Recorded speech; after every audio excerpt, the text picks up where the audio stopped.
एक बार फिर से गर्भ संस्कार क्या है, क्यों करना चाहिए, इसके क्या क्या फ़ायदे रहेंगे, हिस्ट्री में गर्भ संस्कार के बारे में हमें कहाँ कहाँ सुनने को मिलता है, गर्भ संस्कार के लिए इम्पोर्टेंट एस्पेक्ट क्या क्या रहेंगे, what are the steps to गर्भ संस्कार कैसे करें, ये सारी चीज़ के बारे में हम आज चर्चाएँ करेंगे। सबसे पहले तो मैं चाहूँगी कि आप लोग इसको ध्यान से सुने, और जैसे हम थोड़ा सा लास्ट में एक सेशन भी बनाएंगे जहाँ पे आपके जैसे क्वेश्चंस वगैरह रहेंगे तो हम उसके ऊपर भी इंटरेक्शन करेंगे। तो आइए अब शुरू करते हैं। गर्भ संस्कार क्या है? गर्भ संस्कार एक प्रोसेस है, एक वैदिक प्रोसेस है जहाँ पे हम लोग जो हमारे आने वाली जो संतति होती है, जो हमारी आने वाला जो संतान होता है, उसकी हर हिसाब की physical, mental, emotional, social, spiritual, हर हिसाब की जो एक ऑप्टिमम डेवलपमेंट होती है उसके ऊपर हम काम करते हैं। ये सारा कुछ संभव है क्या? ये सारी क्वेश्चंस हमारे मन में आ सकती हैं, तो हम ये कहेंगे कि हाँ, ये सारा कुछ करना संभव है। माता पिता अपने आहार विहार के माध्यम से, अपने विचार के माध्यम से, अपनी दैनिक जीवन शैली के माध्यम से ये सारी चीज़ें अपने बच्चों में अच्छी क्वालिटीज़ ला सकते हैं। ये ही गर्भ संस्कार की स्ट्रेंथ है। तो ये चीज़ तो आप लोगों ने समझी कि गर्भ संस्कार है क्या, मतलब हम गर्भ संस्कार क्यों करते हैं। गर्भ संस्कार इसलिए करते हैं ताकि जो जनरेशन हमारा नया आ रहा है वो उसको हम एक अच्छा जनरेशन बनाए, ना कि रोगी। आजकल क्योंकि इतनी सारी प्रॉब्लम्स हैं बच्चों की किसी में फिजिकल डेवलपमेंट, हम अच्छे खासे सुविधा वाले जगह पे बैठे हुए हैं। हम लोग खुद भी जानते हैं अपने हेल्थ की, what is the importance of our health, ये सब जानते हुए मानते हुए भी जो चीज़ हम चाह रहे हैं, आजकल के बच्चों में इतनी सारी प्रॉब्लम्स जो आ रही हैं, लर्निंग डिसेबिलिटीज़ हैं, अटेंशन डेफिसिट डिसऑर्डर्स आ रहे हैं, बच्चे हैं फिर भी उनकी हर हिसाब की एक फिजिकल, मेंटल, इमोशनल डेवलपमेंट में जो कमी दिख रही है, ये सारी चीज़ों की आंसर क्या है? ये हम कपल बच्चा करने से पहले बच्चे के लिए वो जो जब सोच बनाते हैं उससे पहले ही वो अपने ऊपर काम करना शुरू कर दें और गर्भ संस्कार के लिए अपने आप को रेडी करें, तो ये सारी चीज़ हम बहुत ही ज़्यादा कम कर सकते हैं, रिड्यूस कर सकते हैं। इस मैसेज के साथ हम आज गर्भ संस्कार के ऊपर बात करेंगे। तो सबसे पहले तो गर्भ संस्कार करने से क्या फ़ायदा होगा ये हमने जाना। फिर गर्भ संस्कार कब करना है इसके बारे में हम बताएंगे। गर्भ संस्कार करने के लिए वैसे तो एक स्पेसिफिक टाइम यही है करके हम स्टैंडर्डाइज नहीं करते, क्योंकि बहुत सारी अवस्था में क्या होता है कि कंसीव करने के बाद कपल्स हमारे बीच में आते हैं और बोलते हैं कि हमारे 3 महीने का बच्चा हो चुका है या चौथे महीना चल रहा है, पर वी वांट टू डू गर्भ संस्कार प्रोग्राम्स। तब भी हम उन लोगों को वेलकम करते हैं, because something is better than nothing. पर फिर भी जो एक स्टैंडर्ड फॉर्म ऑफ गर्भ संस्कार है वो हमेशा ये होता है कि जब आप सोच रहे हैं, प्लानिंग कर रहे हैं बच्चे के लिए, तब उससे पहले कम से कम आप और ज़्यादा समय ले सकते हैं तो बहुत अच्छी बात है, नहीं तो भी फिर तो कम से कम मिनिमम जो टाइम है 3 मंथ्स का टाइम अगर आप लेके आते हैं तो आपके शरीर के ऊपर आप जो टू बी मम्मी एंड पापा हैं, जो to be mother and father है, उनके ऊपर हमें काम करने का मौका मिलेगा।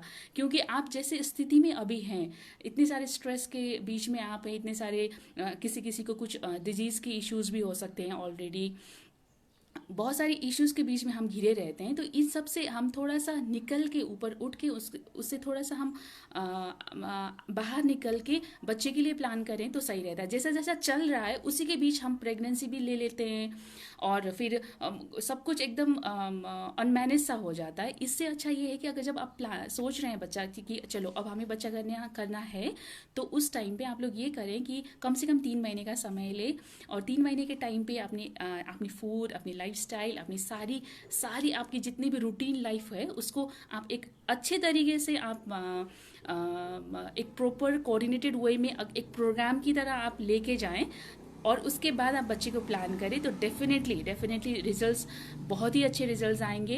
आपकी मनस्थिति बहुत चेंज होंगी। आप जो प्रेगनेंसी के लिए जितना सोच रहे हैं कि आजकल प्रेगनेंसी कितनी बड़ी बात हो गई, हमारे मम्मी के टाइम तक या हमारे ग्रैंड पेरेंट्स के टाइम तक बच्चा इतने ईजीली हो जाता था, बच्चे के मतलब बच्चे ज़्यादा भी होते थे फिर भी कोई प्रॉब्लम नहीं होती थी। आजकल हमें एक दो बच्चे करने होते हैं, वही एक दो बच्चे में भी हमें इतनी सारी तकलीफें रहती हैं, इतनी सारी प्रॉब्लम्स के बीच हम रहते हैं। एक बच्चा करने के लिए भी ओ माय गुडनेस ये इतनी बड़ी बात हो जाती है। तो ये बहुत सारी चीज़ें हैं जिसको हम सिंप्लीफाई कर सकते हैं, नेचुरल कर सकते हैं, और इससे हम जो प्रेगनेंसी की जो होल प्रोसेस है उसको हम बहुत ही आसानी से, एक सहजता से और सरलता से, बहुत अच्छे से हम इसको गुजार सकते हैं इस समय को। ये सारी मैसेजेस गर्भ संस्कार लेके आता है। तो सबसे पहले तो क्या होता है कि जैसे मान लीजिए आप लोग 3 महीने पहले ही आप लोगों ने बहुत अच्छा सोचा कि चलो हमारे पहले बच्चा करने से पहले पहले हम तो ठीक बने, हमारी शरीर की स्थिति या हमारी फिजिकल हेल्थ या हमारी मेंटल हेल्थ कम से कम वो तो सही रहे, ये सोच लेंगे आप अगर, और एक कुछ समय लेके आप प्लान्ड वे प्रेगनेंसी करेंगे तो वो बहुत ही अच्छा हो जाएगा। तो इसके लिए आपको ये करना क्यों जरूरी है, हम 3 महीने का समय आपका क्यों मांग रहे हैं? क्योंकि 3 महीने के समय में कम से कम हम आपके एक फिजिकल एंड मेंटल हेल्थ की इम्प्रूवमेंट के लिए हम कुछ काम कर पाएंगे। आयुर्वेद में एक कॉन्सेप्ट है कि जैसे कि प्रेगनेंसी के लिए, जैसे आप एक घर में एक पौधा उगाना चाहते हैं तो आप क्या क्या करेंगे? आपके पास अगर स्पेस है तो स्पेस गार्डन में ले जाएंगे, करेंगे, या तो फिर कुछ गमले लेंगे। तो उसमें आप अच्छा मिट्टी डालने की कोशिश करेंगे, अच्छी खाद डालने की कोशिश करेंगे, और आजकल के हिसाब से तो आप और चाहेंगे कि ऑर्गेनिक वाली जो फर्टिलाइजर है वो आपके पास रहे। उसके बाद आप अच्छे बीज, जो सीड्स होते हैं, वो सबसे अच्छे क्वालिटी के, जो भी पौधा आप उगाना चाह रहे हो, अच्छे क्वालिटी के सीड्स आप डालना चाहोगे। उसके बाद जब वो सब कुछ की संयोजन बन जाती है, फिर आप उसको रेगुलरली वाटरिंग करोगे, देखोगे कि इसको सनलाइट पहुंच रहा है नहीं पहुंच रहा है, जितने भी जो मिनिमल रिक्वायरमेंट्स होती है पौधा उगाने के लिए, वो सारे के ऊपर आप कितना सोचते हो, काम करते हो ना। ठीक उसी तरह आप एक बच्चा पैदा करना, बच्चा कंसीव करना, मतलब similar is the process. Ayurveda बोलता है ऋतु क्षेत्र बीज अम्बु, मतलब जैसे ऋतु मतलब जो आपकी पीरियड्स वाली हेल्थ है, मेंस्ट्रुअल साइकिल वाली जो आपकी हेल्थ है। क्षेत्र मतलब जो आपकी प्रॉपर क्षेत्र, मतलब जैसे कि आपकी जो यूटेरस है, गर्भाशय बोलते हैं जिसको, बच्चेदानी। और अम्बु मतलब जो नरिशमेंट वाले फैक्टर्स होते हैं। और बीज मतलब सीड्स मतलब यहाँ पे सीड्स क्या क्या मानेंगे हम लोग? मदर की और फादर का स्पर्म और मदर की जो ओवम होती है, ये एक सीड्स के रूप में काम करता है। जैसे एक पौधा उगाना था, वो सिमिलर प्रोसेस हम बच्चे के लिए भी हम एक एग्जाम्पल के तौर पे ले रहे हैं। तो जैसे एक पौधा उगाने के लिए हम इतना सब कुछ अरेंज करके हम करते हैं, अब बच्चा हमारा ऐसे ही हम लोग अनप्लान्ड वे में कर देते हैं, तो ये अच्छी बात तो नहीं है। तो सबसे पहले इंपॉर्टेंट क्या है, आपने सारा इन्वायरमेंट तो अच्छा क्रिएट कर लिया, पर आपकी जो सीड जो बीज है वही आपका प्रॉपर नहीं हुआ, तो आप चाहे कितना भी अच्छा आप इन्वायरमेंट क्रिएट करो, पर बीज में कुछ दिक्कत है तो पौधा तो अच्छा उग के नहीं आएगा। ठीक उसी तरह यहाँ पे क्या होता है कि जो मदर और फादर की जो गैमेट्स है, जो रेस्पेक्टिव गैमेट्स हैं, वो एकदम सही हेल्थ पे होना चाहिए। ये आयुर्वेद की मान्यता है। शुद्ध शुक्र और शुद्ध आर्तव बोलते हैं आयुर्वेद की भाषा में। तो वो सबसे सही optimum health of sperm and ovum is necessary, क्योंकि जब एक ओवम और स्पर्म फ्यूज हो जाता है तो एक छोटा सा सेल बनता है, सबसे पहले तो एक सिंगुलर सेल बनता है, वही डिवाइड होते होते हुए एक शिशु का वो फॉर्म लेता है, एक बेबी का फॉर्म होता है। मतलब आप इमेजिन करो एक छोटा सा वो जो स्पर्म और ओवम की जो कॉम्पोजिशन बन के एक सेल, वन यूनिसेलुलर जो एक लिविंग ऑर्गेनिज्म बन गया है, वो इमेजिन करिए वो कितना पावरफुल है। वो इतना छोटी सी चीज़ जो हम अपनी आंखों से देख भी नहीं पाते, वो बाद में जाके एक बड़ा सा बच्चा का स्वरूप वो लेगा। तो मतलब कितना ज़रूरी है सीड्स का अच्छा होना। इसीलिए हम बोलते हैं कि 3 महीने का टाइम आप लेके आओगे तो हम आपके जो सीड्स हैं, सीड फिर कैसे बनता है? जो आप खाते पीते हो, जो आप सोचते हो, उसी से ही ना बनता है। जो स्पर्म्स हैं, जो ओवम्स हैं, वो कहीं ना कहीं उसके हम कंपोजिशन की अगर बात करते हैं तो वहाँ पे प्रोटीन्स या तो कार्बोहाइड्रेट्स, फैटी एसिड्स, ऐसे ऐसे जो कंपोनेंट्स होती है, जो सेल की एक कंपोनेंट होती है, उसी से ही वो बनता है। तो सेल बनने के लिए ये चीज़ चाहिए होती है, जैसे कार्बोहाइड्रेट, प्रोटीन, एमिनो एसिड्स बोलें तो, या फिर फैटी एसिड्स, ये सारी चीज़ों की कॉम्बिनेशन से ही तो एक सेल बनता है। ये सारी चीज़ें कहाँ से आती है? आप जो खाते हो वहाँ से आती है। तो मतलब मैं ये समझाना चाह रही हूँ कि आपके सिड्स मतलब आपके गैमेट्स बना, आपका जो रिप्रोडक्टिव ऑर्गन का जो सेल है वो बनने में भी तो आप जो खा रहे हो या जो सोच रहे हो, जो विचार कर रहे हो, वो सारी चीज़ इसमें इम्पैक्ट कर देती है। उसकी वजह से उसका शुद्धिकरण होना भी उतना ही ज़रूरी है, ना कि रैंडमली हम प्रेगनेंसी के प्रोसेस में आगे आ जाएं। तो अगर आपके पास समय है तो आप उसके लिए समय निकालें, और कम से कम 3 महीने का समय अगर आप देते हैं तो हम आपके शरीर का, मन का हर हिसाब से शोधन, शोधन मतलब एक प्यूरिफिकेशन, टॉक्सिन्स जो आप मेंटल लेवल में कलेक्ट करके रखते हो योग, प्राणायाम, ध्यान आदि के माध्यम से, साथ साथ में जो शरीर में आपके टॉक्सिन्स पता नहीं इतने सालों से आप जो भी भर के रखे हो शरीर में, उस सबको निकालने के आयुर्वेद की निकालने के लिए आयुर्वेद का एक प्रोसेस है पंचकर्म करके, वो हम करते हुए आपके शरीर के शुद्धिकरण करेंगे। पर जब पंचकर्म की बात होती है तो ये एक इंडिविजुअलाइज्ड अप्रोच होता है कि आप आते हो तो आयुर्वेद में फिर ये होता है कि सबके लिए एक ही पंचकर्म हो या सबके लिए एक ही लेवल के मेडिसिन हो, ये नहीं होता। आप आते हो तो एक इंडिविजुअलाइज्ड अप्रोच होता है। आप कौन से प्रकृति में बिलोंग करते हो, आप वातज प्रकृति प्रीडोमिनेंट वाले हो, पित्तज हो या कफज हो, आपकी प्रकृति को डिटरमाइन करते हुए हम आपकी शोधन की प्रक्रिया मतलब आपकी प्यूरिफिकेशन के प्रोसेस को हम डिज़ाइन करेंगे। उसके बाद 3 महीने के बाद फिर आपको हम कंसीव करने के लिए एक अच्छे ज्योतिषीय हिसाब से सही गणना वाले जो दिन होते हैं, क्योंकि जब आयुर्वेद की बात आती है ज्योतिष से वो परे नहीं होती, क्योंकि कहीं ना कहीं ज्योतिष की, नक्षत्रों की हमारे जीवन में प्रभाव पड़ती ही है। तो उस चीज़ को भी हमें ध्यान देते हुए एक सही समय पे कंसीव करना। आपने बीज तो बहुत अच्छा ले लिए, पर अब जब सीजन ही नहीं है, आप उस सीजन, जब सीजन ही नहीं है मतलब एक अच्छा समय ही नहीं है, आप उसमें उगा देते तो वो उग के तो नहीं आएगा। तो फिर समय, बीज के साथ साथ अब समय कब उसको उगाना है वो वाला समय भी प्रॉपर होना जरूरी है। तो हम उसको डिटरमाइन करेंगे आपके इंडिविजुअल नीड्स के आधार पे, और आपके जितने भी एक प्रॉपर ज्योतिष कंसल्टेशन के भी हिसाब से आपके लिए जो सही समय होते हैं, जो जब आपके शुभ नक्षत्र चल रहे होते हैं, ये सारी चीज़ को ध्यान देते हुए आपके लिए एक प्रॉपर टाइमिंग का हम लोग जानकारी दे देंगे। गर्भ संस्कार की एक दूसरी स्टेप होती है। जब 3 महीने का ये प्रोसेस चल रहा होता है, वहाँ पे आपके ऊपर बहुत सारे काम होंगे। बस आपको योग सिखा रहे हैं या पंचकर्म करा रहे हैं ये वाली बात नहीं है। आपकी पूरी जो लाइफस्टाइल है, अभी तो एक नॉर्मल इंसान को भी हेल्दी रहने के लिए कितना मेहनत करना पड़ता है, और नॉर्मल इंसान भी, चलिए अभी हमारे पास हम लोग हमारे अंदर कोई स्पेसिफिक डिजीज नहीं भी हो तो भी आप हेल्दी हो ऐसा तो नहीं कहा जा सकता, क्योंकि हेल्थ के लिए जो हेल्थ की डेफिनेशन है उसके अकॉर्डिंग तो आपको आपकी हर हिसाब से physical, mental, emotional, spiritual, social health सब कुछ इंटैक्ट हो, तब जाके आप कुल मिला के 100% हेल्दी आपको हम मानेंगे।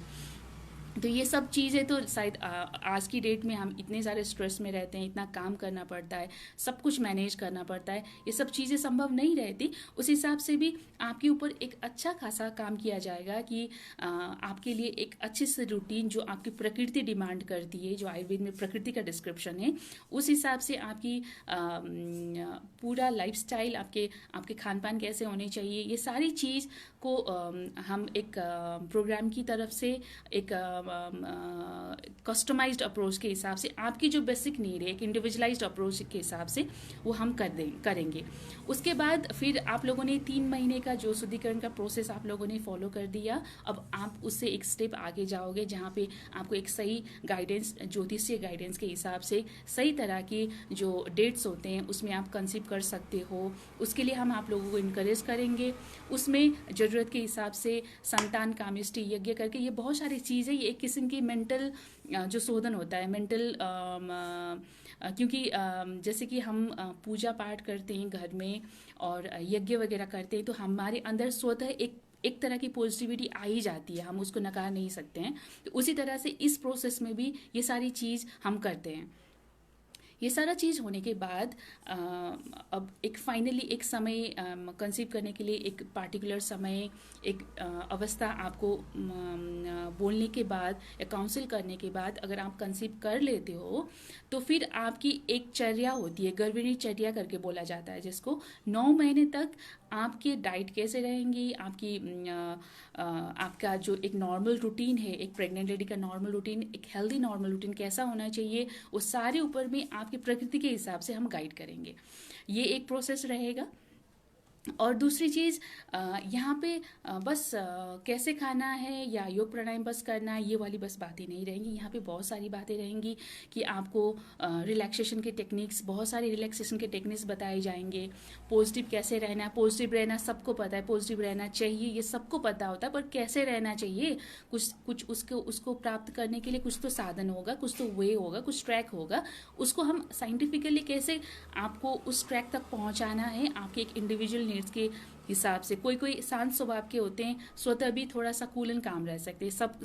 कोई थोड़ा सा सबकी अपनी अपनी प्रकृति है ना, तो सबकी अपने अपने एक मेंटल एट्रीब्यूट्स भी रहते हैं। किसी के अंदर थोड़ा सा तमस एनर्जी ज़्यादा है, किसी के अंदर थोड़ा सा राजसिक एनर्जी ज़्यादा है। तो वो सारी चीज़ों को मेंटेन करते हुए आपको एक प्रॉपर सिस्टम देना होगा, प्रॉपर एक लाइफस्टाइल की और हेल्दी लाइफस्टाइल की सिस्टम देना होगा। वो सारी चीज़ों में एक गाइडेंस होगा।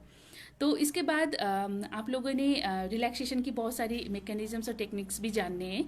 उसके बाद म्यूज़िक थेरेपी होता है, अरोमा थेरेपी होता है कि प्रेगनेंसी के टाइम पे आपको ये सारी चीज़ें जो आप करते हो उससे, क्योंकि आपके बच्चे के अंदर पूरा उसका असर पहुंच रहा होता है, तो आपको हर चीज़ में, हर डिटेल्स में आपको ध्यान देना चाहिए होगा।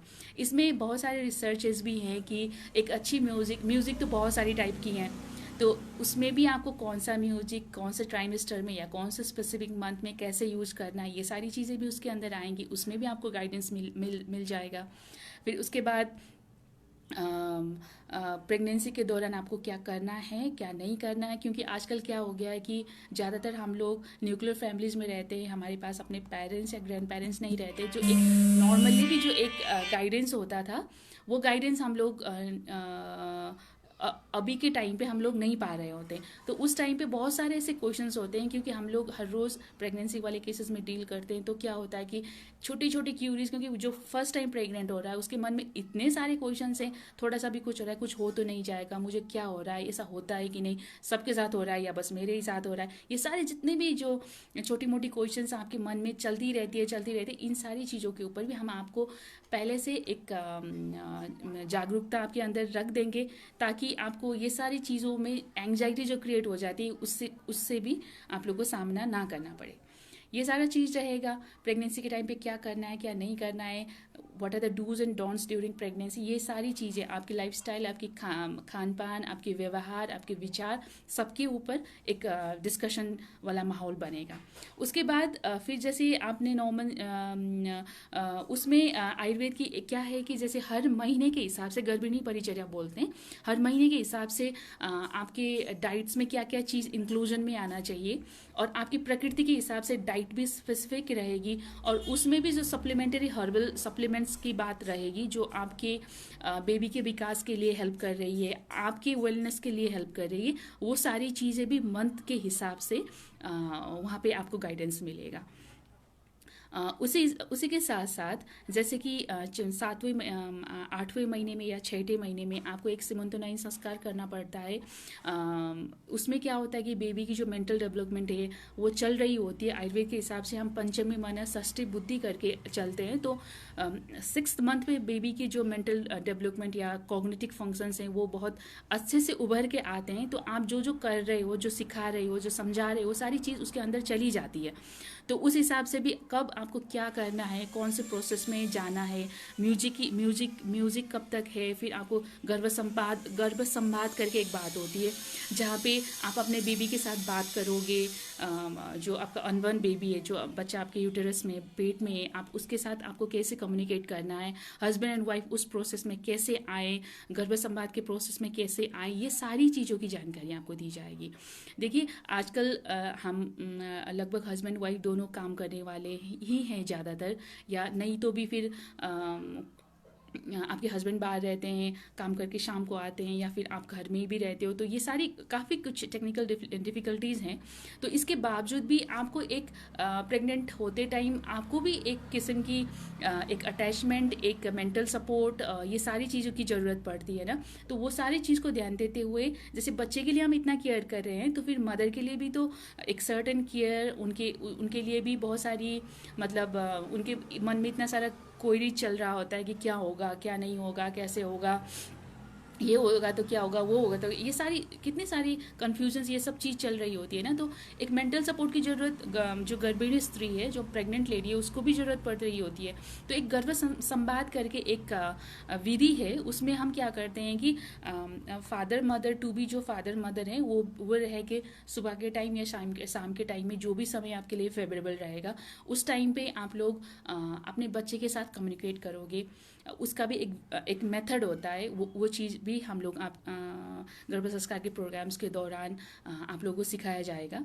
तो वो एक गर्भ संवाद की जो प्रोसेस होती है, उससे इतनी सारी फ़ायदे हैं, क्योंकि रिसर्चेज आज बहुत सारी रिसर्चेज इस फील्ड में हो चुकी हैं, बहुत सारी होने भी बाकी हैं। ज़्यादातर जो फीटल मैटरनल बॉन्डिंग की जो बात होती है, वो सारी चीज़ इतना उभर के आ जाती है, आपके बेबी का इंटेलिजेंस बढ़ता है। आप जो चीज़ उसको गर्भावस्था में सिखा रहे हो, समझा रहे हो, आप जैसे चिंतन मनन कर रहे हो, आप जैसे पुस्तक पढ़ रहे हो, आप जैसा म्यूज़िक सुन रहे हो, इस सारी चीज़ की इम्पैक्ट आपके गर्भ के अंदर हो रहा है। तो आप उसको कैसा बनाना चाहोगे? आप गलत या कोई भी लो लेवल के काम करके तो नहीं कराना चाहोगे। आप उसको हर चीज़ को एक ऑप्टिमम स्टैंडर्ड और बहुत ही अच्छी चीज़ ही आप उसके अंदर इनकॉलकुलेट करना चाहोगे। तो ये सारी चीज़ें हैं, आपको स्टेप बाय स्टेप आपको सिखाया जाएगा। उसके बाद फिर जैसे ही आप नियरली आप डिलीवरी के प्रोसेस में होती हो, इसमें मैं योग और प्राणायाम की विशेष इसमें भूमिका रहती है। क्योंकि जैसे कि ज़्यादातर हम लोग आजकल अगर हम अर्बन सेटिंग की बात करते हैं, तो ज़्यादातर हम कन्फाइंड होते हैं एक फ्लैट में या एक घर में, ज़्यादा फिजिकल वर्क हमारा नहीं है। तो ज़्यादातर आजकल डिलीवरीज भी सिजेरियन की तरफ जा रही हैं। जो इलास्टिसिटी होती है पेरिनियम की, जो नॉर्मल इलास्टिसिटी, जैसे कि हमारे पहले पहले गाँव में हमारी मम्मी तक की जनरेशन या ग्रैनी तक की जनरेशन में इतना उठना बैठना इधर उधर ये सारा काम होता था, बॉडी में एक फ्लेक्सिबिलिटी रहती थी। पर अभी के क्या है, हम लोग काम करते भी तो ज़्यादातर हमारा मेंटल वर्क है, फिजिकल वर्क कम है, तो उस हिसाब से भी हमारी बॉडी की जो एक नॉर्मल जो फ्लेक्सिबिलिटी है वो कम है। पेरिनियल फ्लेक्सिबिलिटी, जो पेरिनियल मसल्स होते हैं उस एरिया के, वहाँ की फ्लेक्सिबिलिटी भी कम है। बहुत सारी ऐसी चीज़ें जिससे सिजेरियन की तरफ बच्चा ज़्यादा जा रहा है आजकल, डिलीवरी ज़्यादातर सिजेरियन की तरफ जा रही है। हालांकि मेडिकल ऑब्स्टेटिक बहुत सारी ऐसी कंडीशंस होती है जो डिटरमाइन करती है कि बेबी नॉर्मल रहेगा या सिजेरियन की तरफ जाएगा। पर फिर भी बहुत सारी ऐसी चीज़ें हैं जो हम करके हम अपने आप को नेचुरल बर्थ की तरफ ले जा सकते हैं। तो कम से कम उसमें वैसे भी बहुत सारी डिटरमाइनिंग फैक्टर्स रहेंगी। आपका एज क्या है, आपकी स्टैचर कैसी है, आपकी हाइट कैसी है, आपकी वेट कैसी है, अभी आपको कोई स्पेसिफिक इलनेस तो नहीं है, ये सारी चीज़ें तो रहेंगी ही। पर फिर भी हम एक ऑप्टिमम एक नॉर्मल कंडीशन मान के चल रहे हैं कि चलो आप अभी एक नॉर्मल आपकी अंदर अभी कोई ऐसी स्पेसिफिक दिक्कत नहीं है, आपकी हाइट प्रॉपर है, आपकी वेट प्रॉपर है, तो फिर आपकी चांसेस नॉर्मल के लिए क्या क्या रहेंगे, इसके ऊपर भी आपको एक क्लियर पिक्चर हम शो कर पाएंगे। बच्चा हो, अब डिलीवरी की एक बात हो गई। डिलीवरी को भी नॉर्मलाइज करने के लिए आयुर्वेद ने जितनी भी सारी डिस्क्रिप्शंस दी हैं, सुख प्रसव करके बोलते हैं आयुर्वेद में, वो सारी डिस्क्रिप्शंस आपको क्या करना चाहिए क्या नहीं करना चाहिए, ये सारी चीज़ की मतलब लिस्ट ऑफ थिंग्स है, उसके बारे में भी आपको जानकारी मिलेगा। फिर उसके बाद आपने अब डिलीवरी तो करी, डिलीवरी के बाद भी तो एक ऐसा पीरियड है, पोस्टमार्टम पीरियड जो अपन बोलते हैं, सूतिका काल जो बोलते हैं, उस पीरियड के दौरान भी आपको आपकी सारी बॉडी, आपकी मेंटल फिजिकल हेल्थ जितना भी है वो सब कुछ एक अलग स्थिति में चला जाता है। तो आपको जल्द से जल्द उसको रिवर्ट बैक करके आपकी नॉर्मल हेल्थ की तरफ आना होता है। उसमें भी आयुर्वेद के जो स्पेसिफिक हर्ब्स हैं, मेडिसिन हैं, जो टेक्निक्स हैं, उसको हम आपकी बॉडी के हिसाब से बता के आपको वो प्रोसेस को वैसे वो जो अपना टाइम तो वो लेता है, जो इन्वोल्यूशन का प्रोसेस होता है आपकी बॉडी की हर ऑर्गन्स में, वो एक इन्वोल्यूशन का प्रोसेस, मतलब प्रेगनेंसी से पहले आप जैसे थे वैसे वाली अवस्था में आपको पहुंचाना। इसके लिए बॉडी एक नेचुरल टाइम तो लेता है, पर फिर भी उसको एक स्ट्रेंथन तरीके से, सही तरीके से, सहज तरीके से आपको रिवर्ट बैक कराना, ये भी गर्भ संस्कार के अंदर ही आएगा। इसके बाद फिर आपका बच्चा हो जाता है, बच्चे की जो एक नॉर्मल हेल्थ है उसके लिए भी आपको क्या क्या करना चाहिए। बच्चे को आपने गर्भ संस्कार युक्त तो बेबी आप जन्मा रहे हो, तो वैसे भी बच्चे के तो physical health, mental health, emotional health, spiritual connectivity, उसकी इंटेलिजेंस, सब तो नॉर्मल बेबी से तो ज़्यादा होनी ही है, उसमें मतलब उसमें तो शक है ही नहीं।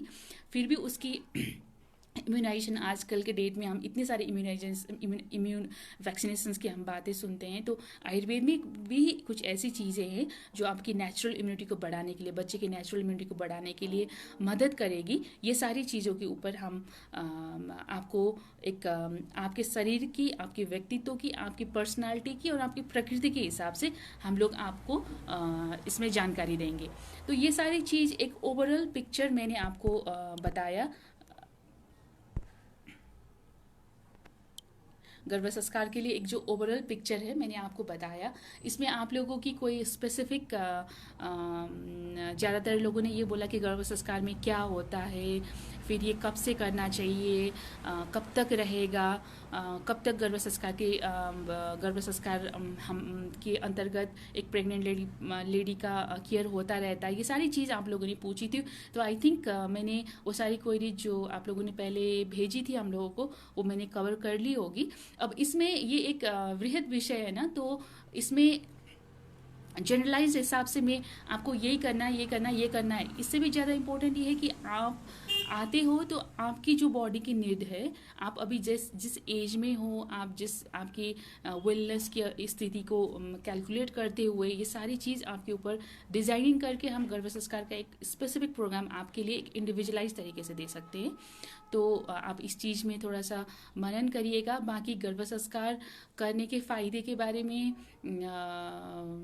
तो हम बहुत सारी बातें बोल सकते हैं, पर आप गर्भ संस्कार की जो आपके आसपास में अगर किसी ने इस तरह की प्रोग्राम्स ली हो तो उनके बच्चे में क्या अंतर है, नॉर्मल बेबी और गर्भ संस्कार युक्त बेबी में क्या अंतर है, ये आप वहाँ से भी जान सकते हो। अगर नहीं तो आप ये मान के चलिए कि जो गर्भ संस्कार युक्त बेबीज़ हैं उनकी जो एक ऑप्टिमल इम्यूनिटी की बात होती है वो भी नॉर्मल ऐसे ही रैंडमली अनप्लान प्रेगनेंसी से तो वो कई गुना ज़्यादा बेटर होती है।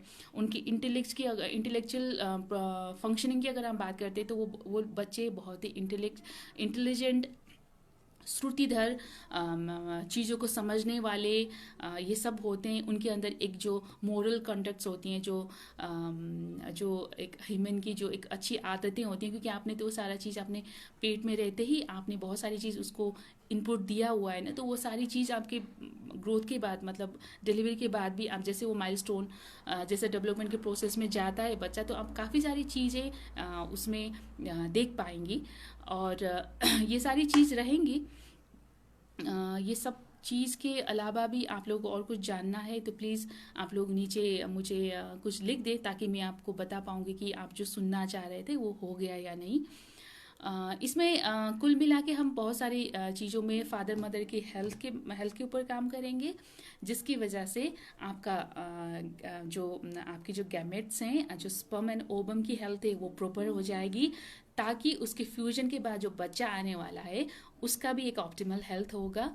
और उस दौरान आपको गर्भ गीता, किस तरह की म्यूज़िक, किस तरह की बुक्स की संगत, किस तरह की मेंटल रिलैक्सेशन के टेक्निक्स, आप जीवन की जिस भी परिस्थिति में हो कि सब लोग बहुत ही एकदम मेंटली पीसफुल कंडीशन में हैं ये तो कहा नहीं जा सकता, सबकी अपनी अपनी परिस्थितियाँ होती हैं। उन सब के रहते हुए भी अपने आप को कैसे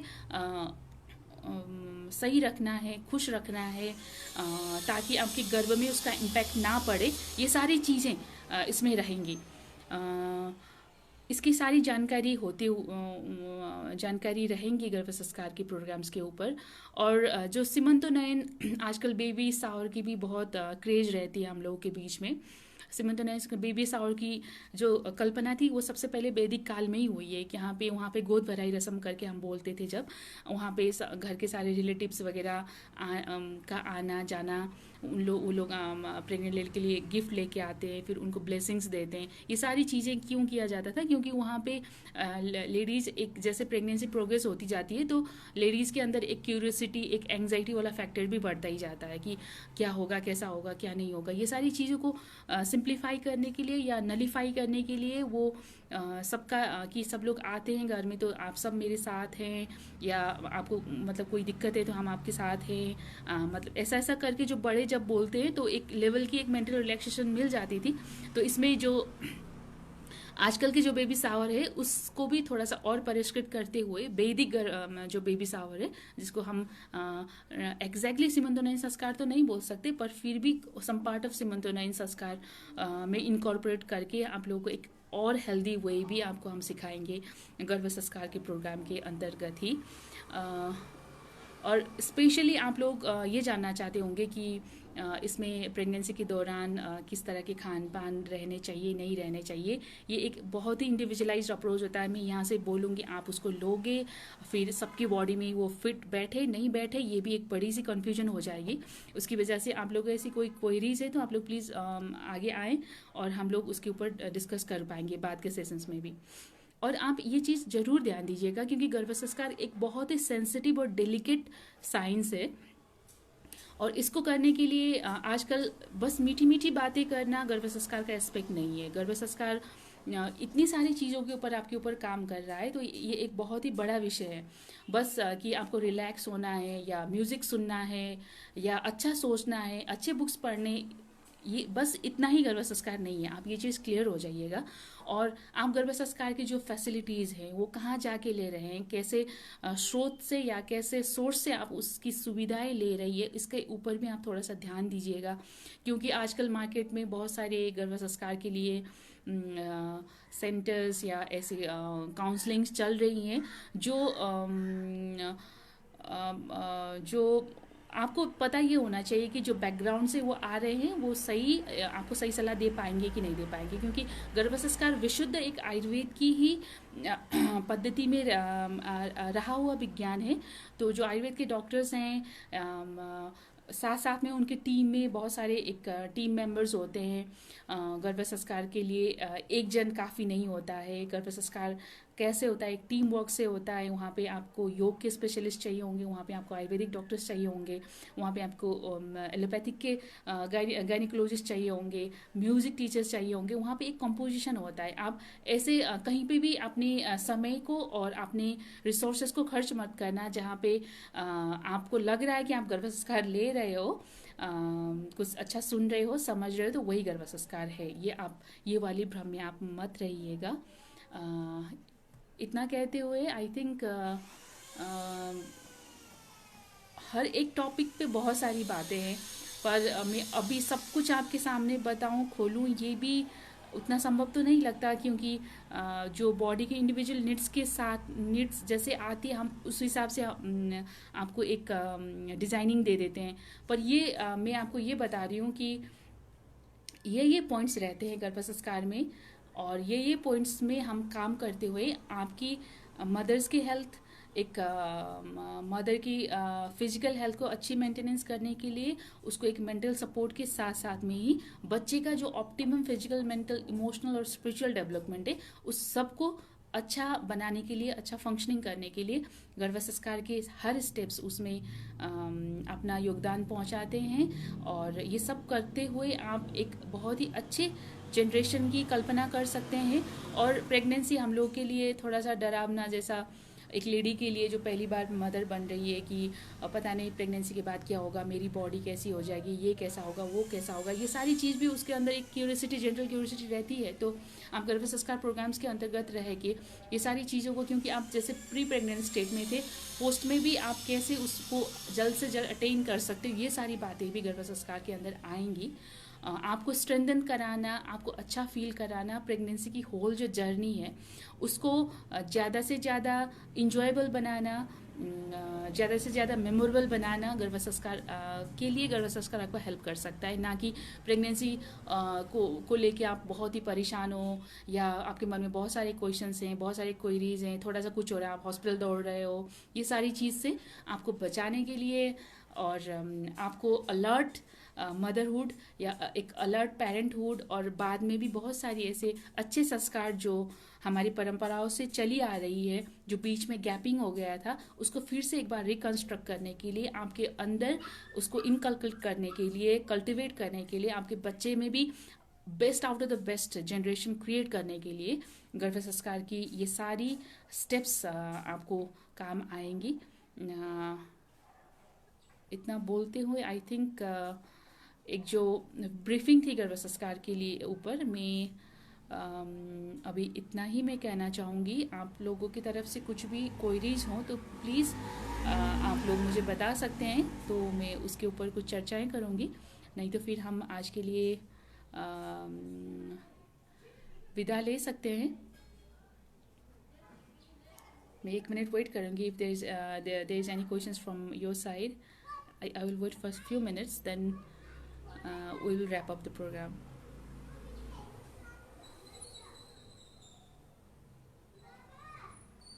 हाँ, दिल माया जी कुछ पूछना चाह रही हैं। प्लीज़ दिल माया जी, आप अपना क्वेश्चन रख दीजिए।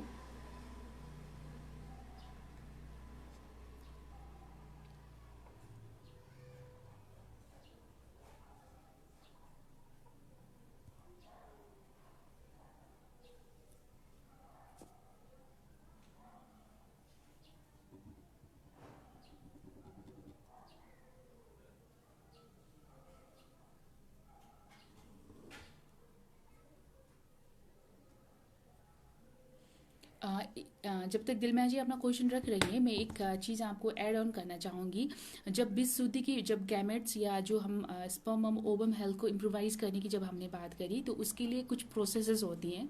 पंचगढ़ में एक प्रोसेस होता है, फिर उसके साथ साथ हम आपको हेल्दी लाइफस्टाइल और हेल्दी डाइट की बातें भी बताएंगे। उसमें रजस्वला चर्या करके एक कंपोनेंट है। उस रजस्वला चर्या में लेडीज़ को अपने पीरियड्स के साइकिल के दौरान क्या करना चाहिए और क्या नहीं करना चाहिए, ये सारी बातें हम उस दौरान आप लोगों को सिखाएंगे। ज़्यादातर इस दौरान पे हम लोग अभी ऐसी अवस्था में हैं जहाँ पे चाहे रजस्वला, चाहे पीरियड चल रहा हो या नहीं चल रहा हो, हम लोग को एक्टिवली इक्वली काम करना पड़ता है। फिर हम लोग ये कम से कम ये कोशिश करें कि हमारा लाइफस्टाइल सही कैसे हो सकता है इस दौरान भी, रजस्वला चर्या के दौरान भी। कम से कम हम 15-20 मिनट या आधे घंटा हर दिन योग और प्राणायाम का सहायता लें। योग में भी सारे तरह के योग पीरियड्स के दौरान करना सही नहीं रहता। जो सॉफ्ट फॉर्म ऑफ योग हैं उसको हम करें। और खान पीन में ज़्यादातर हम लोग पीरियड्स के दौरान और ज़्यादा हम लोग को चटपट चीज़ खाने का मन होता है, ज़्यादा स्पाइसी चीज़ खाने का मन होता है, तो हम खा लेते हैं। उसको हमें नहीं करना चाहिए वैसा।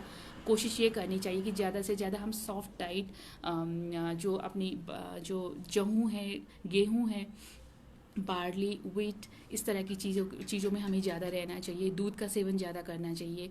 ये सारी चीज़ें होती है जो हम आपको स्टेप बाय स्टेप उस दौरान सिखाएंगे। दिलमा जी ने कुछ क्वेश्चन पूछा है, मैं उसको मैम, अगर हम किसी को गर्भ संस्कार कराते हैं कॉन्सेप्शन से पहले से, तो क्या हम बिना डॉक्टर के शिशु का बर्थ करा सकते हैं? Okay Dilmaya ji, this is a very important question. बिना डॉक्टर के बर्थ में, एज अ डॉक्टर में, इसको तो मैं आपको इंकरेज मुझे नहीं करना होता है, क्योंकि आजकल जो हमारी गवर्नमेंट की पॉलिसी है, जैसे पहले कि हमारे दादी नानी या मम्मी लोग भी बिना डॉक्टर के बच्चे जन्म देते थे। ओके, या ये एक अच्छी चीज़ आपने पूछी। हालांकि आजकल विदेशों में होम डिलीवरी की मेथड्स के ऊपर भी बहुत सारे क्यूरियोसिटी है, और बहुत सारे फॉरेन में बहुत सारे कपल्स घर में ही डिलीवरी कराने की अपना वो they take the charge of giving the delivery to home also.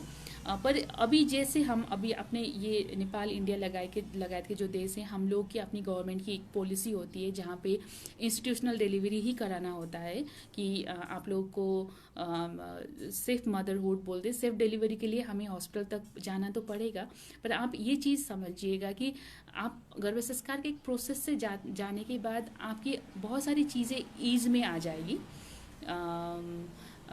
हम ये नहीं बोल रहे हैं कि 100% नॉर्मल गर्भ संस्कार कराने के बाद आपको 100% नॉर्मल डिलीवरी ही होगा।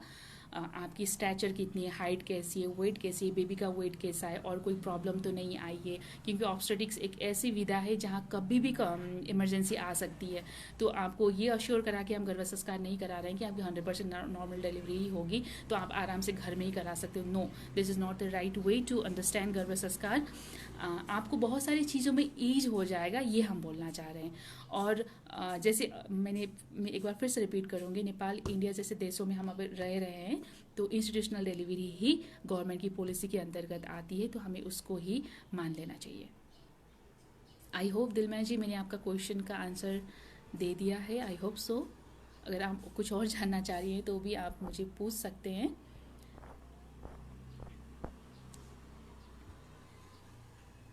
और जैसे कि रजस्वलाचार्य की मैंने बात करी, उसके अलावा नक्षत्र ज्योतिष करके एक विधा होती है, जहाँ पे मैंने जैसे आपको बताया जब कपल की जो कॉन्टैक्ट्स के टाइमिंग होते हैं वो भी एक शुभ नक्षत्र में हो तो उसके असर एक शिशु शिशु में अच्छा असर आएगा। ये भी एक इम्पोर्टेंट बात होती है। जैसे कि फेस्टिवल्स के दौरान कांटेक्ट नहीं करना चाहिए, त्रयोदशी, एकादशी, ऐसे कुछ स्पेसिफिक तिथियां होती हैं, तिथि होती है जहाँ पे कांटेक्ट नहीं करने से उसका ओवरऑल इफेक्ट अच्छा रहता है। तो ये सारी चीज़ें भी हम आपको डिटेलली गर्भ संस्कार के प्रोग्राम्स के दौरान हम आप लोगों को बता सकते हैं। बिलमा जी, आई थिंक आपको आंसर मिल गई है, तो I think that is done. So जितनी भी क्वेरीज थे उसको हमने कवर अप करने की कोशिश करी है।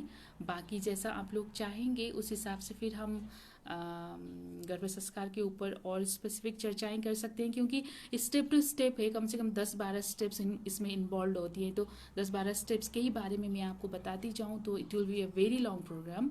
तो कम से कम एक जो इसके स्टेप है, इसकी विधियाँ है, हम इसमें गर्भ संस्कार के ऊपर क्या क्या फॉलो करते हैं ये चीज़ आप लोग जाने। तो कम से कम आप अगर मदर भी हो चुकी हैं तो किसी और को आप सलाह दे सकते हैं कि एक चीज़ है जिससे आप अपने बच्चे को और अच्छा कर सकते हैं, अपनी पर्सनल हेल्थ को भी और अच्छा मेंटेन रख सकते हैं।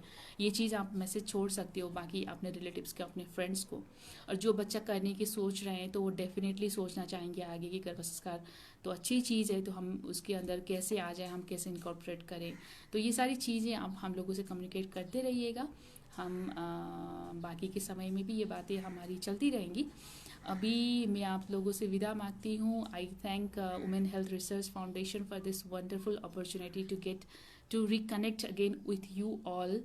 और आप सब अच्छे से रहिए, सेफ रहिए। कोरोना कुछ समय और रहेगा ऐसा लग रहा है, तो सेफ्टी के साथ रहिए। जो ऑलरेडी प्रेग्नेंट मदर्स हैं वो लोग बिल्कुल एकदम अपना ध्यान रखिए, पैनिक होने की बिल्कुल ज़रूरत नहीं है। जो इस दौरान जो मदर्स, स्पेशली मदर्स हैं प्रेगनेंसी में चल रहे हैं, उनके अंदर कुछ क्वेरीज है तो प्लीज़ आप लोग इस प्रोग्राम लाइव छूटने के बाद भी आपके अंदर कुछ ऐसे क्वेश्चंस है तो वो लोग आप लोग ज़रूर मेरे तक पहुँचे। मैं आप लोगों को हेल्प करने की कोशिश करूँगी। So thank you everyone for being with me and I hope गर्भ संस्कार का जो एक अच्छा मैसेज है वो आप सब तक पहुंचा होगा सही से। आई होप मैं कम्युनिकेट कर पाई हूँ आप लोगों से। और आगे के दिन में भी हम लोग आप लोगों से मुलाकात होगी ये कहते हुए अभी मैं आप लोगों से विदा मांगती हूँ। Thank you so much. नमस्ते।